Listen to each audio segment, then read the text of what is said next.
If you are a key employee, if you own a business, if you're an entrepreneur, you have some level of self-belief. Now that self-belief has gotten you to the position that you're in. But that self-belief can also be limiting in the fact that we always think that it's going to work. And the reality is it doesn't always work. It doesn't always work. And there's things that happen in life that can be completely outside of your control that can completely derail the train. There's an entire generation of Americans who no longer care about prestige, titles, work travel, fancy offices, and lunches. Welcome to Mundane Millionaires, a podcast for this generation of small business owners who want to set their ego aside and focus on what matters: family, community, quality of life, and cash flows.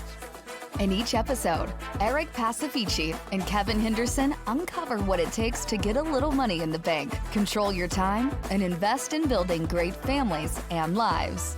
Let's get started.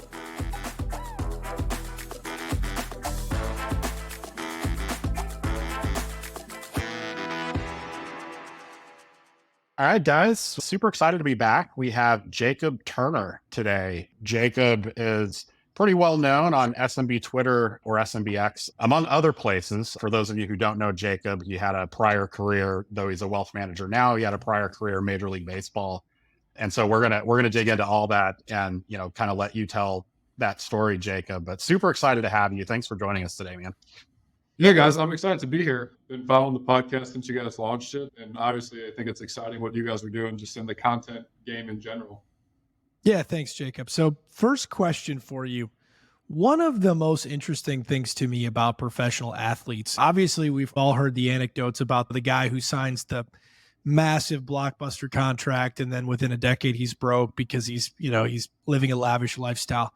But I don't think we talk enough about the average professional athlete and their experience going from, leaving college oftentimes early or not going to college at all, transitioning to the pros, doing what I would describe as probably best case scenario for 99% of pro athletes, save for guys that are going to make the Hall of Fame, which is have a decent career where you're kind of a journeyman. You play for a couple different teams. You make a really good amount of money compared to the average person, but we're not talking about hundreds of millions of dollars. We're talking about teens to double-digit $1 million.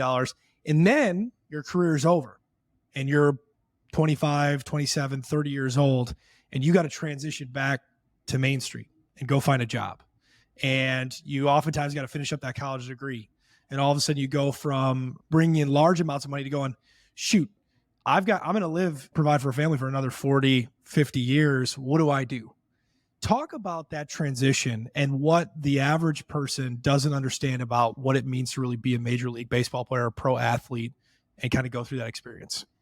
I think the best way that I would describe it, Eric, is if you think about whatever position you're in, if you're listening and you own a business, you work in a business, think about whatever business that is, and then think about it, that was all taken away, whatever you've known. So if you are a landscaper and you own the landscaping company, and somebody comes to you and says, hey, but in a year, you're not going to own this landscaping company and you can do anything else, but it can't have anything to do with landscaping. Now, for some business owners, for some entrepreneurs, they might say, like, great, I have other skills that I want to use or things that I learned along the way. But somebody described it to me really well recently. They said, when the jaws of life are staring you in the face, things get real. And it's very easy for an athlete to be talking about at the end of their career, when I transition, I want to do this. I have this interest. I met with this person.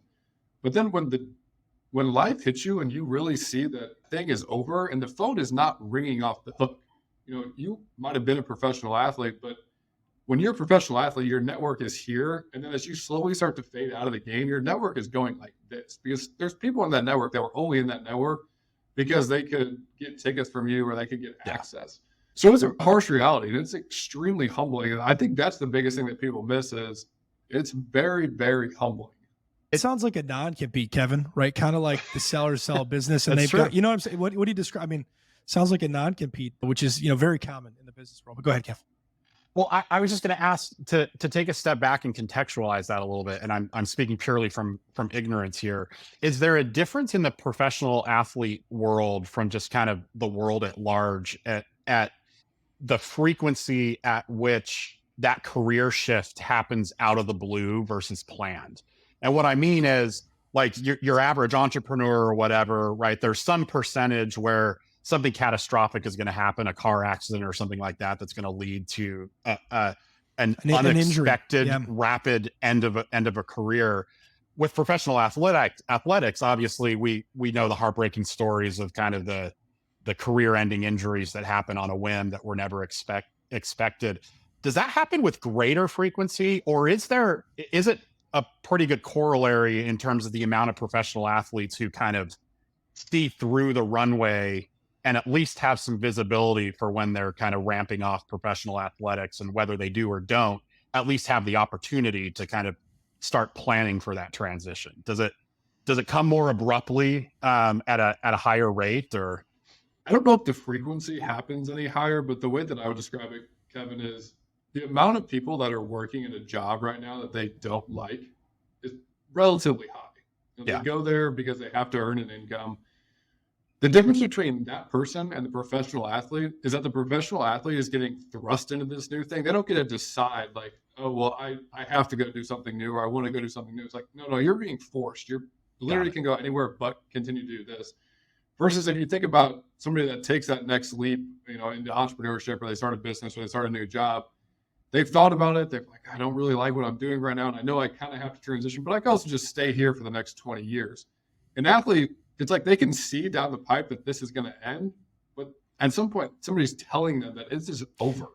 Yeah. Well, there's got to be exceptions to that, though, right? There's got to be athletes that say, and we've seen this from time to time, where the high profile guys, and maybe it's a little different when you're a high profile guy like Kelvin Johnson, right, who retires early, has made hundreds of millions probably. But there's got to be guys that say, hey, you know what, like this isn't going to work out, so let me start being thoughtful about this a few years in advance, and not necessarily get pushed out the door. How often do you see guys that actually have that foresight to handle it well? Super. I mean, it does not happen often. Let's put it that way. And I'll even use myself as an example. Like my career was super up and down. So I got to the big leagues at 20 years old. If you look at guys that got to the big leagues at that age, especially when I got there in 2011, these are guys that had extremely long careers. So the chances of me having this really long career were really high, but the ups and downs were so real that 5 years in, I knew, okay, at some point baseball's probably going to end. It was one of the bigger blessings that I had, honestly, was just understanding that this reality of professional sports really is not reality. At some point, the jaws of life are going to be staring you in the face. When I got towards the end of my career in 2019, I can remember my last year I played in South Korea. I was able to earn good money. I was able to play every day. I was still enjoying the game, but I also realized that if I wanted to keep playing, the next opportunity I was going to get was probably going to be something that I didn't want to totally pursue in professional sports. It was going to be the minor league opportunity that if I played really well, maybe I got a few games in the big leagues. Now, could I have kept doing that? Sure. I could probably still be playing if I did that, where I would play a few years in the minor leagues, maybe get 1 or 2 days where I get, the big league experience. I make a little bit of money. But I just realized, I think it's time for me to start something else. But I think that starts from the beginning. That starts with how you're raised. I mean, I was raised as athletics was something that we did, but it was never the identity that we had. My parents never ingrained in us that I was going to be some professional baseball player. It just, they worked out like that. I was really blessed. I'm super thankful for that. But I'm also really thankful that I saw the real world, so to speak. That was that Midwestern St. Louis, assuming that St. Louis is in the Midwest, which is an open debate that I like to have with people that makes them mad. But yeah, the Midwestern values. Do you think there's enough support for these guys, Jacob? Because I really don't think that the average person realizes how challenging a professional career is from that perspective, and that off ramp back into being a normie like the rest of us. Like, are there services and agents, and do the leagues do enough to support these guys?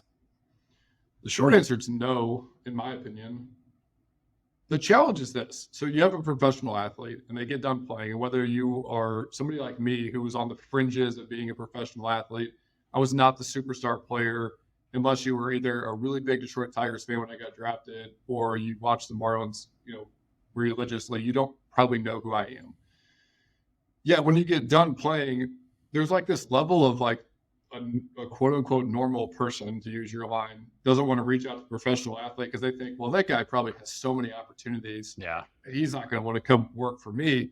And then the professional athletes sitting over there going, well, nobody's calling me.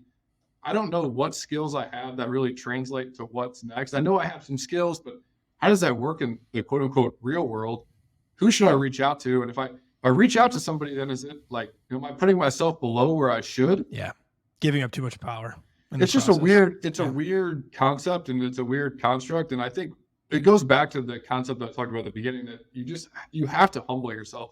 I sat in a classroom with 18 and 19-year-old kids when I was finishing my degree, and we went through orientation, and I called my wife afterwards. At the time I was still playing, and I'm like, I'm a professional baseball player, but I just sat through orientation and had a 19-year-old walk me around this college campus, even though I was going to be doing it online. I was like, I've never been so humbled in the last 5 years. And I had some really bad baseball performances. It's easy to lose track of and forget, right? I mean, to your point earlier, there's a lot of people surrounding you at the height of a professional athletics career, I assume, because they're trying to be close or ride the fame. And as soon as that starts to fade, those people go away. So from the outside, it's easy to assume like, oh, I mean, Jacob's like got to be one of the best connected people in the world. But by the time you're transitioning out of a career, so much of that is gone. It's hard to figure out that safety net. And you appear to have done that well in your transition to entrepreneurship, which we'll get to in a second, because we want to talk a lot about, you know, what you're doing now and how you did that transition. But walk back to the beginning for a second, because we sort of glossed over your career and how you went into the big leagues and stuff like that. But help us understand, like, what is it that helped you be able to have that framework as you worked through, you know, baseball and a professional athletics career to kind of have the foresight? You talked about it starting with your upbringing. So what did that look like? Walk us through kind of what things looked like. You said you never planned to be a professional athlete. Like, when did that flip switch? Like, oh my gosh, maybe I can actually go do this and get paid for baseball. And how did that transition through your upbringing while still being able to give you that framework of knowing and having the foresight to know I got to be forward thinking and plan for the next phase too? Well, one thing that gets talked a little bit about on social media, and I know, Eric, you've been a big proponent of this, is being present in your kids' lives. I have 4 kids. Yeah. The biggest blessing that I had was that my parents were present in my life. Not everybody gets that opportunity for a multitude of different reasons. There can be work things that go on. There can be relationship issues. I had a great family situation, so I don't want to discount that. Like, that was the number one thing for me, Kevin, when I think about how did I have the understanding that there was life outside of sports. That was how I had it. I mean, just from watching what my parents did. I watched my parents work hard their whole lives. I watched my parents do really normal things and never act like that they were better than anybody else. And that translated to us. You know, I have 2 brothers, and I feel like we all grew up seeing that. And that's what I want my kids to see. I want my kids to see the value of hard work. I want them to see that, to a certain extent, like, life is not always fair. You are not going to win every single time. You're going to have to keep showing up whenever you fail. And you're not better than anybody else. I think having those values instilled in me at a really young age and really seeing them from my parents was the biggest blessing that I had, because that really transitioned to, you know, I got to the big leagues, and, you know, I will say there was an 18-month period where I felt like I was the coolest person on the face of the earth. I was in the big leagues at 20 years old. We had just won the American League Central. I wasn't even playing. I didn't contribute to this team at all. But I was there. I celebrated. It was awesome. And then it was really humbling for the next 10 years. So I would say, though, that from the start, just having my parents in my life, it meant a lot.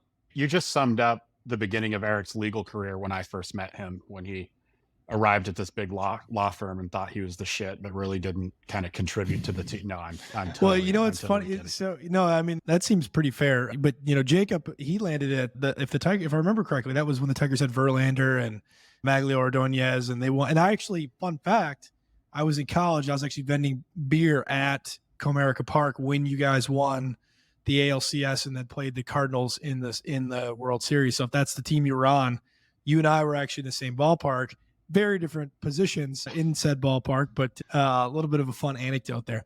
Also, I'll say, Kevin, I don't know if I've told you this story or not, but I went and played golf 2 or 3 months ago with Jacob and his brothers They were down here for a big family trip. So I can attest that the Turner family was pretty cool. We went out, first of all, Jacob, I got a bone to pick with him about it because I told him I'm not very good at golf. He's like, it's no problem. I get out there and these guys are like unbelievable. I mean, they're driving at 300. They're all incredible athletes. They're competitive with each other too. So they're like just playing lights out. And I'm hitting houses and stuff.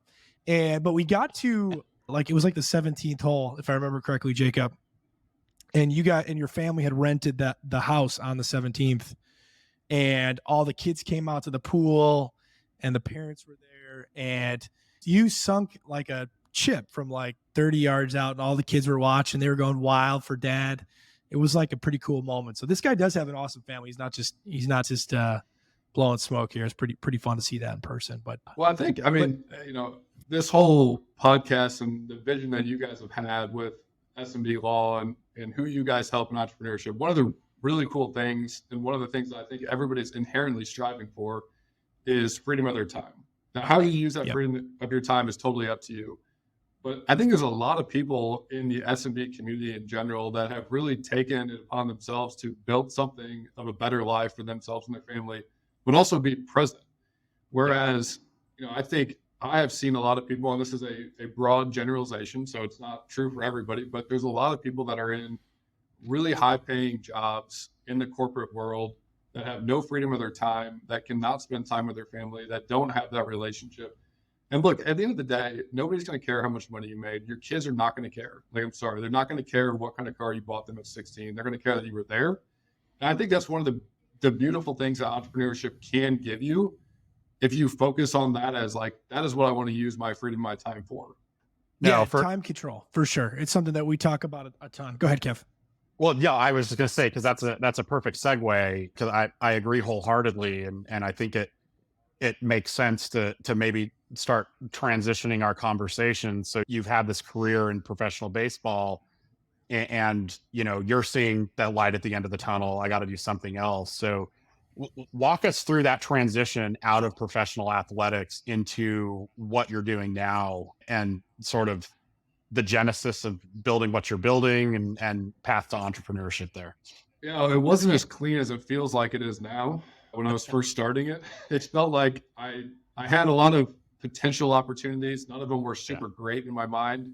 One thing I did just from the very beginning was I just reached out to a bunch of different people, and I was like, I want to interview you, and I want to hear what you are doing, and I want to hear if you could go back and do it all over again, would you do it again? Because at the time, I really wanted to do investment banking. So you guys are in the M&A world. Okay. I love understanding how the world works, how people make money, how businesses are valued. So I'm like, man, investment banking, I always hear this would be a great thing. Then I learned how many hours I would have to work in order to just get over the hump. And I was like, I don't think that's what I want to do. But one thing I did do, Kevin, that honestly was the best thing I ever did, was I reached out to an individual that I had a lot of respect for, that was in the financial services business. They owned what's called a multifamily office. So they work with multiple families that are kind of coordinating and managing their entire financial picture. I've known this individual for quite a while, and they didn't really have a role for me. I said, look, I'll come and I'll work for free. You don't need to really pay me anything. I just want to come and understand this business, because as I'm finishing up some of the other things degree-wise, I really need to understand if this is something that I want to be in full-time.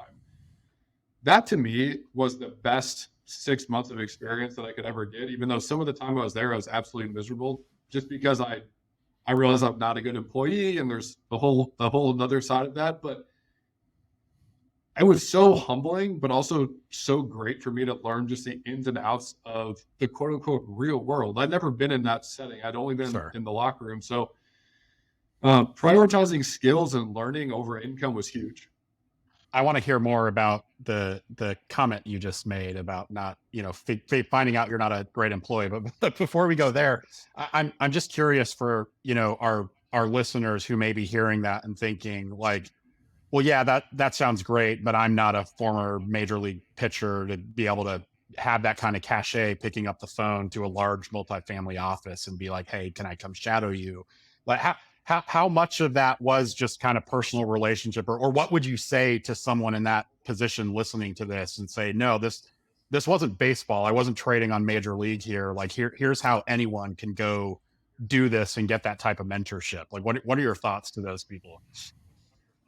Yeah, so somebody posted about this on Twitter, so I don't want to take their idea without credit, but I don't know who it was. And they posted about this concept that traditional networking is dead. And I thought the way that they articulated it was really well, because it was something that I've always thought for a long time, and I've never really been able to articulate it the way they did. And what they said was that traditional networking, in the sense that, Kevin, I reach out to you and I say, hey, let's go get together. And you're like, I don't know this Jacob guy. Am I going to get benefit from having 45-minute coffee with him? Yeah. Now, where networking really comes into play is you see that Jacob reached out to you, and maybe there's some intrinsic benefit to getting to know Jacob, because there's value and skills that he's able to provide maybe at some point down the road to you, your business, your family, relationships, whatever it may be. That's where networking is. And when I think about, we all have those abilities, we all have those skills that we've learned over time. So whether you're a Major League Baseball player like I was, where, yeah, maybe there was some intrinsic benefit that they saw in me, like, okay, we'll give this guy this opportunity because maybe this will benefit us potentially down the road. Everybody has those benefits, those skills. There's something in your life, some unique thing that is unique to you that you can use, and you can lean into to help build that network of people. Because if you remember, when I got done playing baseball, it's not like my network went from here to here. My network went from here to here. Right. Because there was a lot of people that just wanted me for Jacob, the baseball player. Now that I wasn't that anymore, okay, like what value could I provide you, and what skills could I provide you? Which leads to a whole nother conversation about posting online and showing your skills. So, Jacob, let's round this part out, and let's call this segment of the discussion, the transition out of baseball. And then I want to hear about what you guys are doing at Moment and what you're building at your firm, because I think it's really impressive.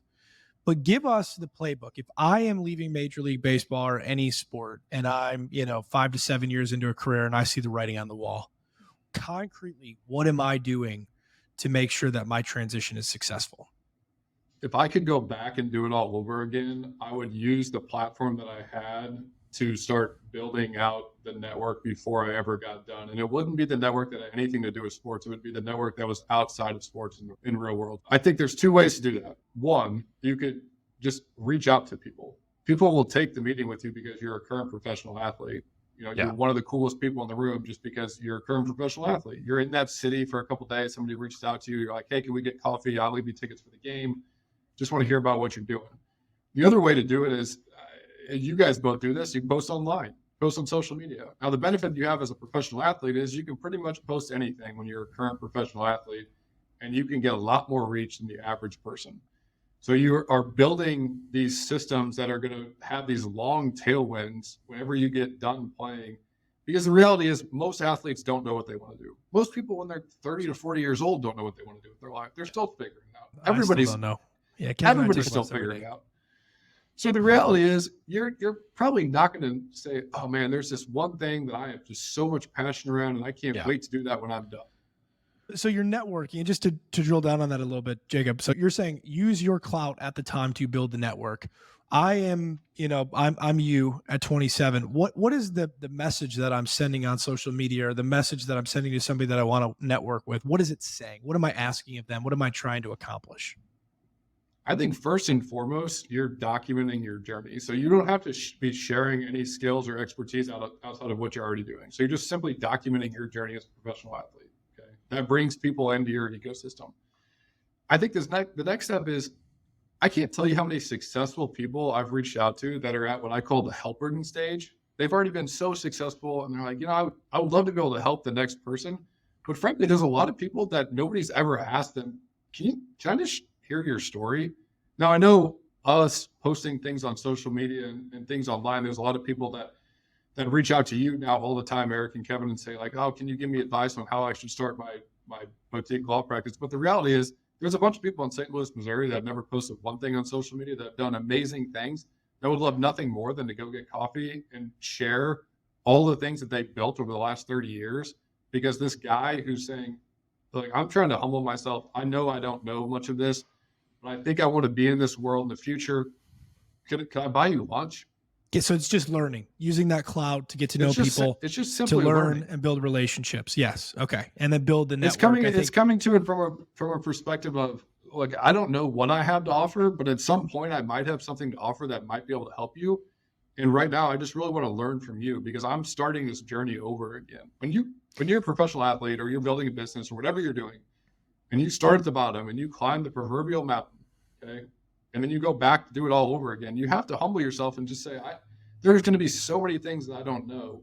And I think if you go in with that perspective, now look, you need to be creative. If you reach out and say, hey, can I pick your brain for 15 minutes? Most people are not going to respond to that. Yeah. But I love I do those think messages. there's a level of like, sincerity and being specific. Okay, you built XYZ company. One thing I really liked that you did was this. I'd love to grab lunch and be able to talk more about that specific thing. Could we do that? But people more often than not will say yes. So, but you probably want to be discreet about that though, right? Because I would imagine that, you probably don't want to be advertising to, general managers that, hey, I'm thinking about the next life, right? So you're probably are you saying you probably want to use social and all that to tell your story? So people know who you are, they're aware of you, they're following you, they like you, they get what you're all about. And then you're separately using that to kind of reach out to people discreetly and say, hey, a couple years from leaving the league, thinking about what's coming next, really impressed with what you've done at ABC Company or an ex wealth management or investment banking, would love to grab coffee and talk shop. Is that the playbook? I think if you look at the NBA right now, they're a great example of this. If you looked at what Steph Curry's doing, if you looked at Kevin Durant, if you looked at LeBron James, now these are outlier examples, but I'm going to make a point here. Do you think that the GM of the Los Angeles Lakers is worried that LeBron James is doing Space Jam and all these other things? Or do you think he's like, that's what the athlete culture is now. That's what athletes are using their brand to vault themselves to whatever they're going to do next. I don't think the Golden State Warriors GM is going to say, Steph, we love you as a player, but like we can't be doing all this stuff off the field. Now, look, Jacob Turner was nowhere near LeBron James or Steph Curry. And the reality is I would never have any of the reach that those guys have. So in terms of like the scale at which I reach out to people, on the scale at which I'm getting benefit, the scale at which I'm doing things outside of sports, I don't really think there's a need to even be discreet, because the reality is like sports do come to an end. The GM knows that. That doesn't mean you're not focused on the field, which I think is this misconception. It's really hard in the locker room because sometimes you might want to talk about something else, but then the guy might say, well, is his focus not here? And the reality is there's a lot of downtime in professional sports too. That strikes me though, Kevin, as kind of the playbook that anybody could implement, right? Not just athletes, but and certainly you won't get the same amount of traction that Jacob Turner would reaching out to somebody. But I get people all the time saying, hey, I'm thinking about leaving Big Law. Will you give me 15 minutes to chat about how to start a firm? And I'm sympathetic to that. I appreciate the story, and when I have time, I donate it. Well, and that's what I was going to say, because certainly the professional athlete angle, I think, opens more, some additional doors that maybe wouldn't be open to other people. But like, how many people do we know, Eric, like directly that have been like, I'm looking at this business or whatever, do you know anyone? And we've reached out to like 4 clients, and every single one of them is like, yeah, absolutely, pass along my number. Like, I'd be happy to talk to them. Or I'm passing through St. Louis, like I'll grab coffee and talk to, like, I think you're right, Jacob, that a lot of people are really excited and hungry, particularly in this next generation, to kind of be helpful, to be social, to be out there, to kind of, teach is the wrong word, but, to be able to be seen as useful and helpful and help people. And I have to believe, especially with the market, partially that you cater to in professional athletics, it's 100% true. And I take your point with the GM. I mean, I was sitting here thinking like, I don't know much about professional sports and like the mentality of a GM, but I have to think like they'd almost be like, oh, that's awesome. Like Jacob's out there, like we're passing through, wherever, Detroit, and he's like interested in meeting a couple business leaders to like learn about their business. Like, what a fantastic thing for the club. What a fantastic thing for Jacob's personal development. Like I almost have to think it almost be seen as a net positive rather than a net negative. Well, I'll give you a story from my time playing. I won't mention the guy's name, but I can remember I was in the clubhouse with a guy, and I was thinking, why every time the GM and the assistant GM walk in at this clubhouse, this guy's over there and he's shaking their hand and he remembers their kids' names and he remembers like what they were doing last week. I didn't even understand the game that was happening right before my eyes. Okay. So fast forward 2 years, this guy's done playing and this guy has a job with that organization. Fast forward another year, this guy's job is now all of a sudden at the big league level, which generally takes like maybe a decade to get there. He got there in like 18 months. Interesting. And now I look back on it and I'm like, this guy was just playing a game at Really a level smart. that most athletes, I love that. that might sound commonplace to people in business, but that's not a commonplace thing for athletes. Yeah. Well, let's get really specific with it though, guys, because Jacob, so now the roles are reversed and you've built this platform of your own. You've got a very successful business. I would imagine that not only athletes, but just a ton of people are probably in the DMs of Jacob Turner saying, hey man, can I have 15 minutes to chat with you about what you've done? And you probably suffer from the same thing I do, which is you're a nice guy and you want to help everybody, but you can't, right? And so the ones that you respond to, and I'm making a lot of assumptions here. I don't know that you're that nice of a guy, but I'm kidding. But the ones that you actually respond to, what's the difference between that cold outreach that you'll actually network with and the cold outreach that you say, hey, I don't have time. In fact, I'm not even going to reply to this one. Yeah, it's a great question. I was thinking about this just today. I think the quick answer is, do they have something that I can glean from in terms of who they are as a person, which is usually some level of personal branding. Look, I think that the three of us all believe in the ability that putting your message out there, putting your story out there, putting your expertise out there can have exponential benefit. It also has exponential benefit when you reach out to somebody, and this is not, I don't go to somebody's profile and say, oh, well, that person has a lot of followers, so I should respond to that. But like if they're posting stuff and I can see kind of, okay, how they think, or that they're putting their own thoughts into the world, or that they're constantly iterating, or they're taking somebody's idea and they're like twisting it and saying like, okay, here's my take on that. That's somebody that I know is trying to level up and get better. And they're not just looking for a handout, because I think, Eric and Kevin, I think we would all agree that we want to help people that want to level up their game. Totally. I'm at a level of this game that is still really low compared to some of the people that I've had the opportunity to talk to. And I am so grateful that some of these people that are way ahead of me in this game are allowing me to level up my game. And I don't know this, but I tend to think it's because they see that I'm really putting in the effort to try to do it. And I think it's the same way when somebody reaches out to you. If they're trying to, quote unquote, pick your brain in a creative way, and they're putting out good into the world, and you can see that, I'm personally much more apt to take that. Yeah, I think that's so true, right? And I don't think people realize how much building the personal brand cuts both ways, right? Not only when you become the guy, but also when you're actively reaching out to people and wanting to get Sahil Bloom to reply to a DM, and how much he's having to pick and choose who he's willing to reach out to. It's, kind of a fascinating building in public phenomenon here. What do you do, Eric? I'm curious, because you're both, I have a decent following, but you're both like materially larger. So I'm sure you're blown up a lot more than I am. What do you do? I struggle with it a lot, right? And I've tweeted about this recently about like, what do I do? And a lot of people, the answer is like, oh, well, make people pay, because, then you'll find out who's serious and who's earnest. And, I don't think that works in legal, right? We've got ethical concerns. And I also just don't like that as just kind of a nice guy. And frankly, a lot of people, when we were starting the firm and starting up, were just gratuitous, very helpful. I had no DMs go unresponded for the first year on Twitter. And so, but now, I have a lot. I have a family. We've got the law firm. There just isn't enough time in the day. So I'll try to go through really fast. And some of them are very spammy. The spammy ones, unfortunately, just they get disregarded. And they're probably accustomed to that as salespeople.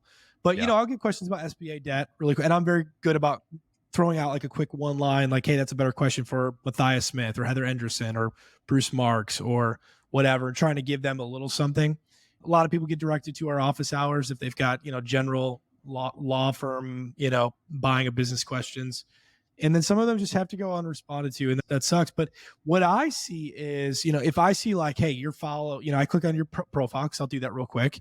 Is this worth, especially if you've written me a long message, some of these messages is like, guys, if you're doing cold outreach, keep your messages very concise, because I don't have time to read it all, let alone, and then I feel like, okay, now I've got to write an equivalent response. And so then I just don't do it at all. And I think a lot of people suffer from that psychologically. So keep it really concise. But also, to Jacob's point, like if I click on your bio and it says that you're followed by Jacob Turner and Kevin Henderson and, Sahil Bloom, I keep using his name because he's obviously somebody that's very well known in our space, but then you have instant credibility.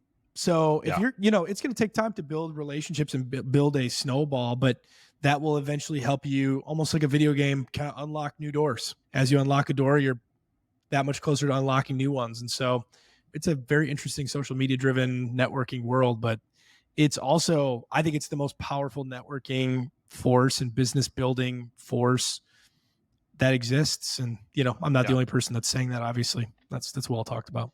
The other thing I would add to that too, Eric, is I'd love to hear your guys' stance on this, but when we first started our business 2.5 years ago, there was a lot of things I didn't know. I wasn't on Twitter. There wasn't this like ecosphere of people for me to learn from. And at some point you have to just take the leap and do it. And I think there's an element too, when you can tell when somebody's sending you a message like that person's never going to actually do anything. They're, they kind of want some advice, but they're not actually doing it, versus the guy that says, hey, in my business, Jacob, I'm launching this RA. We're launching in 2 weeks. I have this XYZ specific question. Could we jump on the phone for 5 minutes and you could just share your experiences? I'm much more apt to do that than the guy that, is telling me, can I pick your brain? I work at this big firm, but there's no impetus for them to do anything different. Yeah. And find ways to show the person that you're reaching out to that you're serious, right? And Twitter's now doing the subscription thing, and there's a lot of big accounts that have subscriptions. Like, if you want to get the attention of, Nick Huber, just go subscribe to his thing for $20 a month. And I bet he is 99% more likely to reply to you all of a sudden and take you seriously if you're paying him $20 a month. So, find angles like that. I had somebody today be like, hey, I'll pay you for 15 minutes of your time.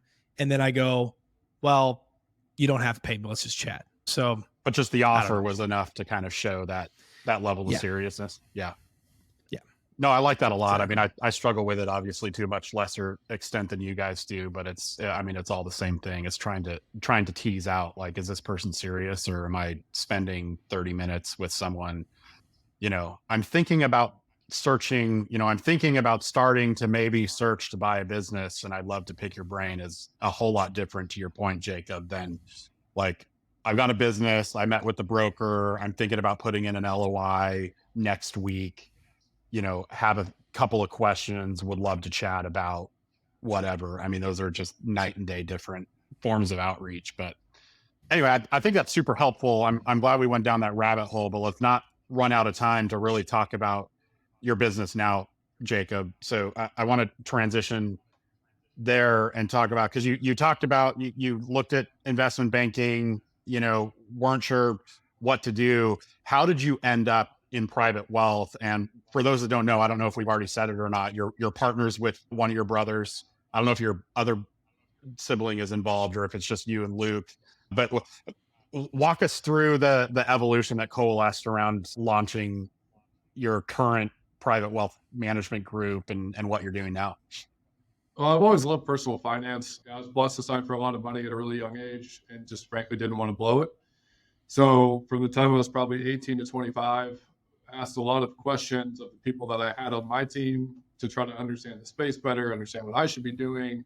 And then when I got done playing, I thought, man, it would be really cool to educate people around personal finance, but I didn't know if I wanted to be a financial advisor, because I'm not a huge fan of that term in general, because I think there's a lot of people out there that it's probably the broadest term in human history, that, financial advisor could mean a million different things. Right. So when I got done, it was like, okay, I could educate people around this. I started working at this multifamily office. I liked the work. I liked talking to people. I liked solving the problems, but the problems were also very broad because the group of people we were working with was very broad. So my brother and I, Luke, our goal was, when we started our firm, was, okay, let's take everything that we like about this and then let's just narrow the focus down. So today we focus specifically on working with athletes and entrepreneurs. And there's a tie in there that, look, they are inherently betting on themselves. When athletes betting on themselves and entrepreneurs betting on themselves, there's a lot of unknown in the world that they're living in. There's not a ton of consistency. For us, we can help take the day-to-day financial management off their plate and let them focus on what's the most important thing. And it's been fun to have that focus because it makes you get better. It makes you go deeper with that group of people.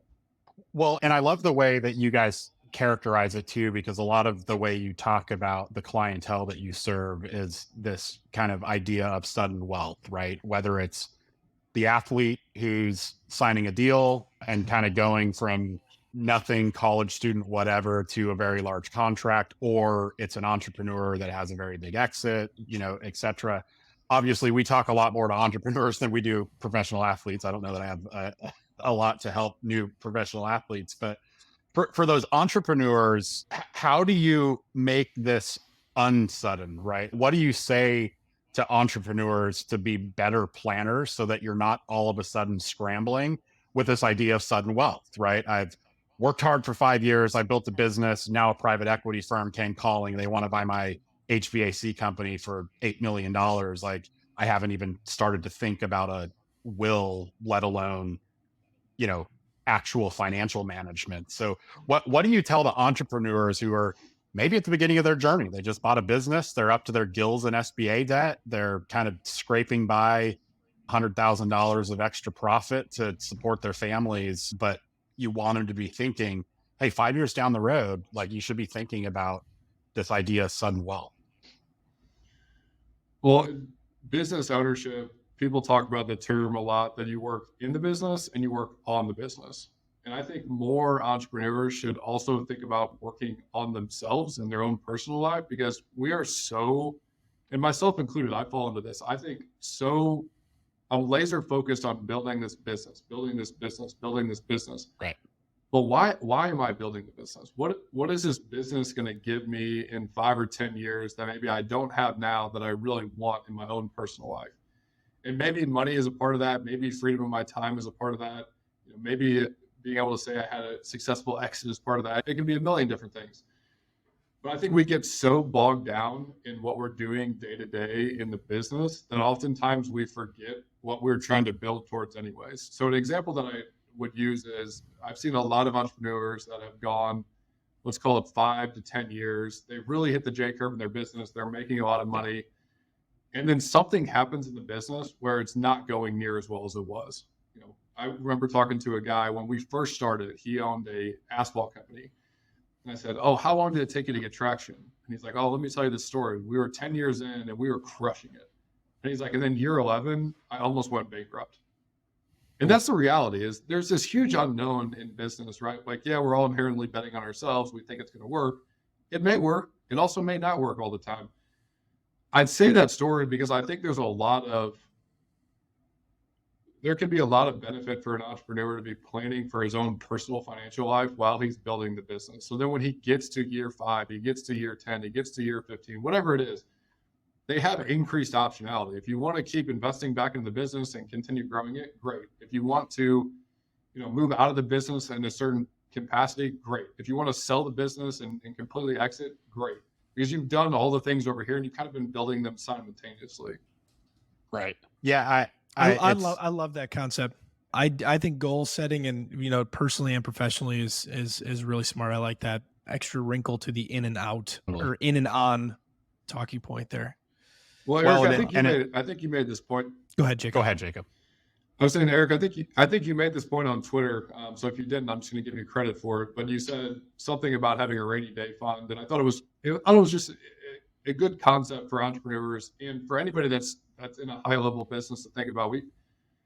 If you are a key employee, if you own a business, if you're an entrepreneur, you have some level of self-belief. Now that self-belief has gotten you to the position that you're in. But that self-belief can also be limiting in the fact that we always think that it's going to work. And the reality is it doesn't always work. It doesn't always work. And there's things that happen in life that can be completely outside of your control that can completely derail the train. So just understand that there has to be some level for us as the planners to be a little pessimistic. We want to be the biggest cheerleader ever and be as optimistic as we can. But from a planning standpoint, sometimes it's okay to be a little pessimistic in terms of how you plan. Yeah, no, I think that's right. And I think what you're referring to is a post from this past weekend. I use a 3-part mental framework, and it really helps me have peace of mind, not only personally, but professionally. And the first is, if something happens and I don't know it happened, a tree falls in the forest and I'm not there to see it or hear it, did it really fall? Like, I'm constantly brought like family and friends and professionally, I'm brought this stuff where it's like, oh, well, such and such is going on with so and so and blah, blah, blah. And I always think if I don't know it exists and it doesn't pertain to me, then it's not a problem that I need to think about or deal with. Done.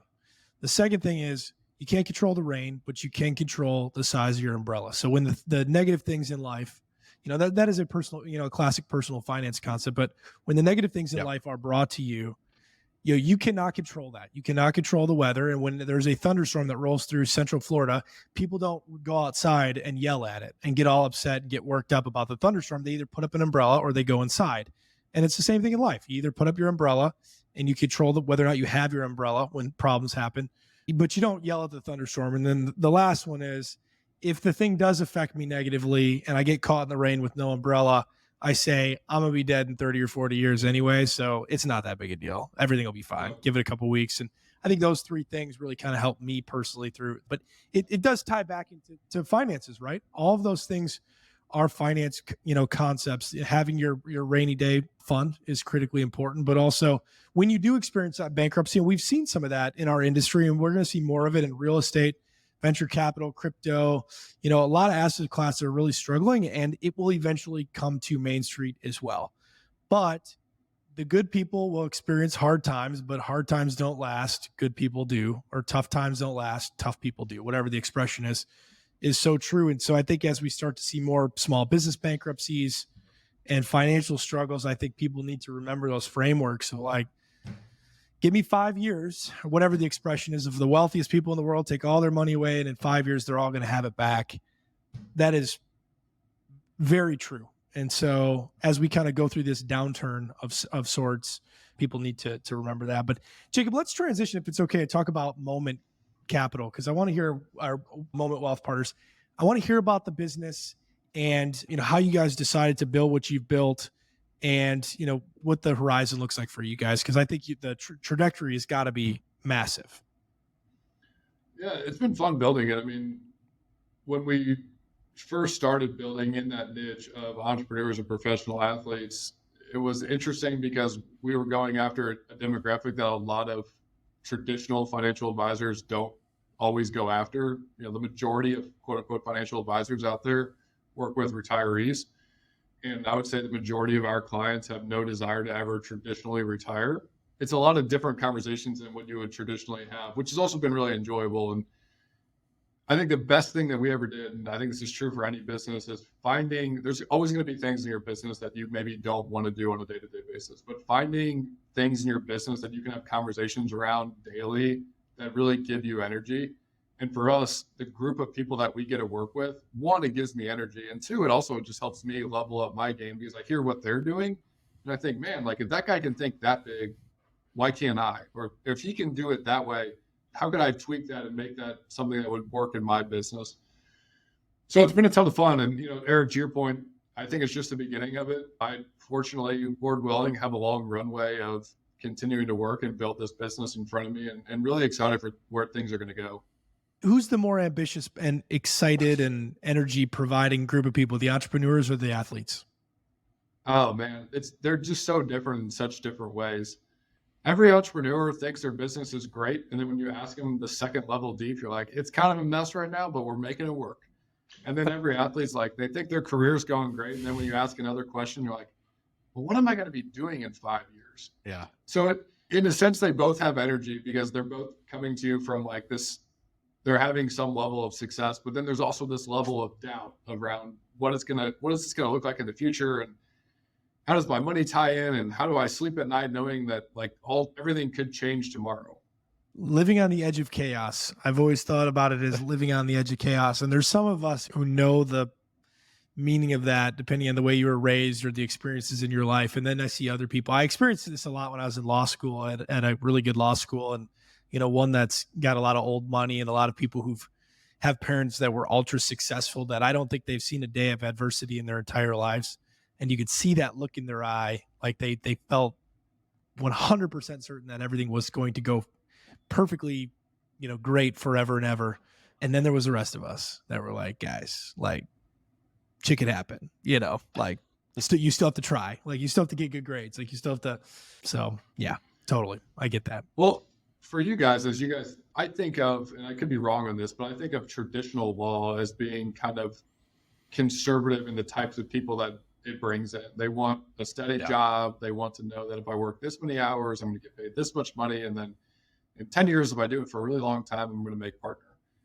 So I'm curious from your guys' perspective, what were things in your life from an inflection standpoint that made you start to shift your mindset and start to think more entrepreneurial and less, I really want the safety net?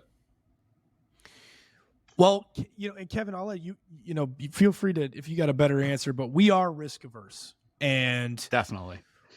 Even being I am a pure play entrepreneur. I now know this. I did not know this about myself 2 years ago. I now go, okay, if I'm not going to be an entrepreneur, I'm going to be miserable.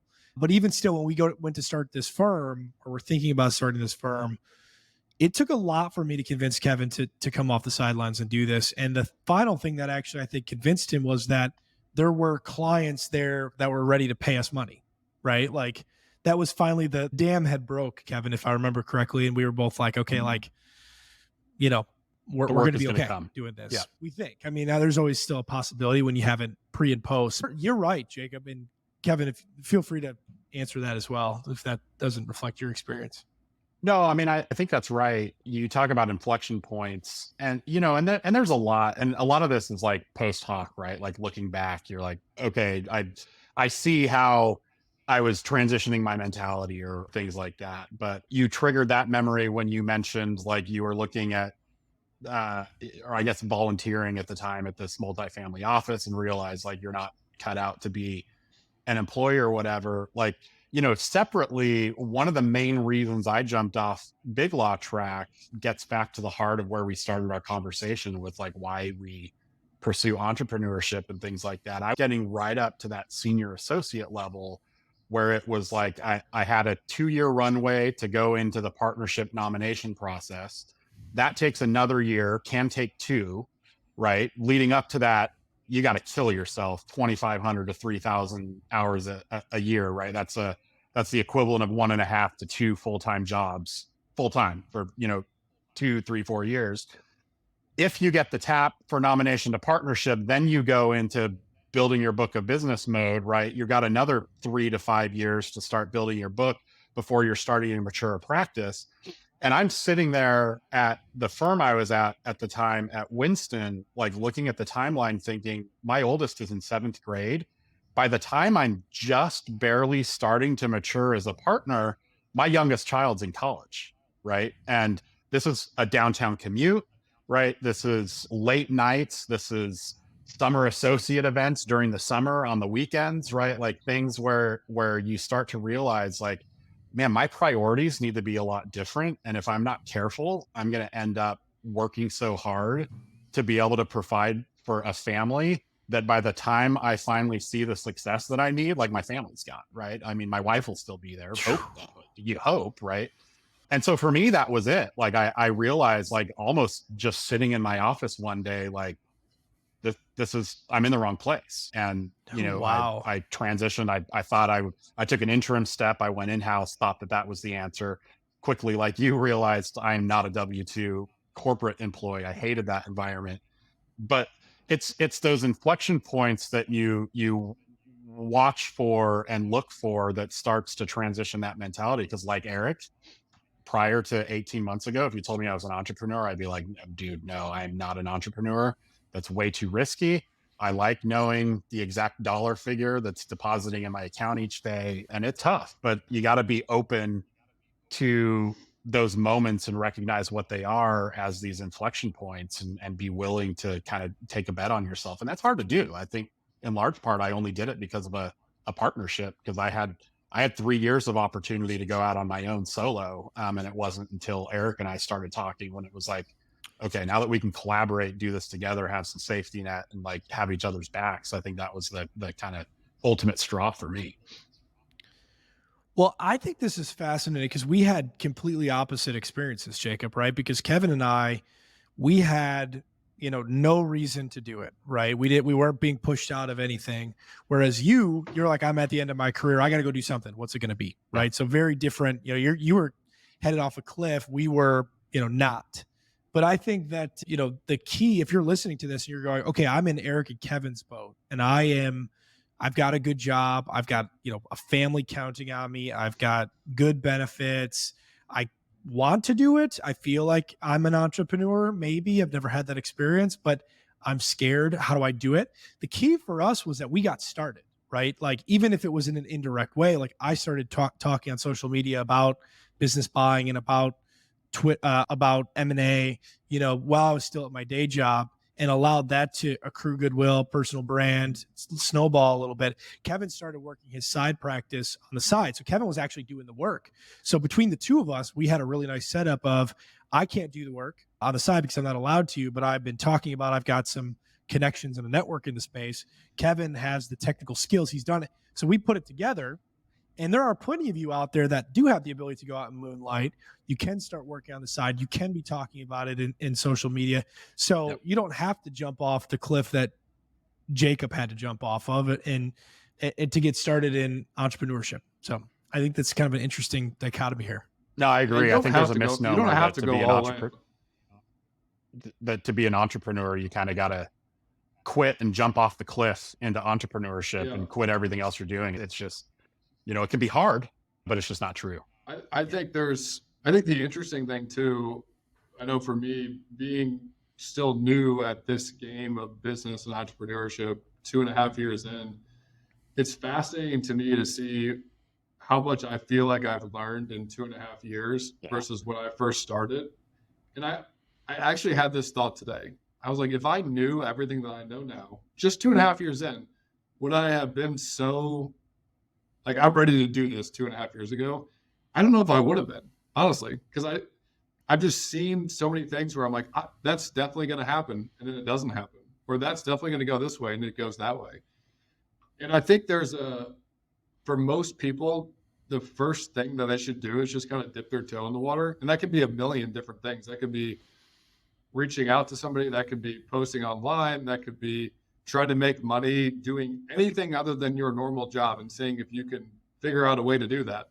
But look, it makes for a great YouTube video. It makes for a great Instagram reel. It makes for a great Twitter post when somebody talks about how they went all in and they put all their money into something and they 100x'd it. Now they're worth $100 million. I don't know if that's true or not, if they did that or not, but the reality is that's not always the case. And for most people, that's not the case. It certainly wasn't the case for me. Like, yes, I jumped off the cliff, but like I could always go back to what I was doing before. And I always go back to this concept that what's the worst thing that happens? The worst thing that happens is you go back to doing what you were doing before and you have more experience. Yeah, we got that same advice from Mike German when we started our firm. He was like, guys, if it doesn't work out, like there's just no downside. And I had the exact same thought today, Jacob. A few hours ago, I was leaving I grabbed some groceries for lunch actually, and I was leaving and I was thinking actively about how much we've learned about entrepreneurship in 12 months and how many mistakes we've actually made, how many 2 steps forward, 1 step back. And I think, honestly, I think Kevin and I and our firm has been as successful as you could conceivably hope to be when starting a business. We've been making money since day one and growing, very significantly. And yet I still look at it and go, we are baby entrepreneurs and we have made a lot of mistakes. So it is very interesting to be somebody who has a high level skill set in one particular discipline and then take that to a whole new area and then quickly realize after a period of time that like you actually don't know what you're doing. But that's what makes it fun. I think about it in the middle of the night. I'm giddy about it. It's a great example that if you have skills that the market needs, it's not that hard to make money. It becomes very hard to scale and make that sort of life-changing wealth, right? Yeah. It would have been super easy for Eric and I to hang a shingle and the two of us take some deals and we provide a comfortable living for our families. It's a whole different thing as you start to actually try and grow an enterprise and do what entrepreneurs are prone to do and maybe can't even avoid trying to do, and that's improve and iterate and grow and make more efficient and expand. And that's where we're just constantly reminded daily, man, it's hard. I mean, there's a lot we don't know. It's going to be a lifetime of learning, and every time you break through a barrier, there's more things and different things to learn to break through the next barrier. So it's you never really arrive, which is both daunting and exciting. We've got great partners, right? Like Kevin I couldn't ask for a better partner, a more complimentary partner. We've got others on our team too that are just spectacular. You've got your brothers, Jacob. Talk about what it's like, brother, singular, with Luke. Talk about working with your brother and what that's like, because you guys are pretty damn competitive with each other too. Out on the golf, it was healthy. You guys are a family that loves each other, but what's that like? For me, selfishly, it's great because I'm typically a pretty direct person. So it's great to know that the person receiving generally my feedback on the other end has known me since the day they were born. So they know how I'm like, and they know that I mean really well when I give that very direct feedback. Yeah. But it's great, man. Look, people think about owning a business or doing anything significant in their life. They always see what the direct benefit is. But I think what people miss a lot of times is what is the indirect benefit of it. And for Luke and I, like a couple of indirect benefits just right off the top of my head are, if I think about where we were at, and I said, if we would have stayed there for the next 2.5 years, and we would have been, September 18th of 2023, where would I be at from a skills standpoint versus where I'm at today? It wouldn't even be a comparison. That person wouldn't be comparable to the skills I have today. And that's not to say that my skills are some elite level today. It's just because the growth that you have. And I think the other area of it is we've been able to do this together. I've talked to a lot of people that have picked amazing business partners. But one thing that I always come back to, and this is a personal thing, I did not read this in a business book, and I did not give this advice to anybody else, but I do tell everybody that this is how I feel. I want to do life with people that I love to be around. And like my brother is like he's like my ride or die. There's like 3 of those people in my entire life. My 2 brothers and my wife are basically like my ride or die. No matter what, those are the people that are on the bus, no matter what happens. It's just cool to be able to do life with people you love and see them succeed and you succeed and you learn and you grow and you fail and you succeed. And it's just 2.5 years in, I'm excited to see what that looks like in 5 or 10 years. They're good golfers too. Like Luke is lights out golfer, man. It's unbelievable. Luke is a good golfer. Unfortunately, Luke is a better golfer than I am. And there's not many things that I will just openly concede that he is better than me at, but he is better than me at golf. You know what though? He was giving you pointers when we were out there, which I thought was pretty cool. Cause normally like among my brothers, I wouldn't tell him nothing. I'd say, figure it out on your own. So yeah. I thought that was great. Feel free to plug whatever it is that you're working on, obviously Moment Capital and whatever else you got going on. Yeah. I mean, like we said, guys, you can find me on social media. I actually just changed my Twitter handle to make it more closer to my name. So it's the Jacob Turner. And you can find me on Twitter, LinkedIn. I'm going to be posting on YouTube as well. So find me on there. Our website is momentprivatewealth.com. If you guys need help or have questions around personal finance, that's where you can find us.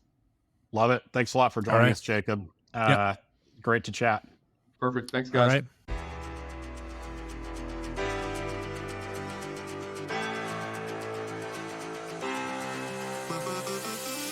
Thanks for listening to this episode of Mundane Millionaires. If you enjoyed what you heard in this episode, make sure to follow Mundane Millionaires wherever you listen to your favorite podcasts. See you next time.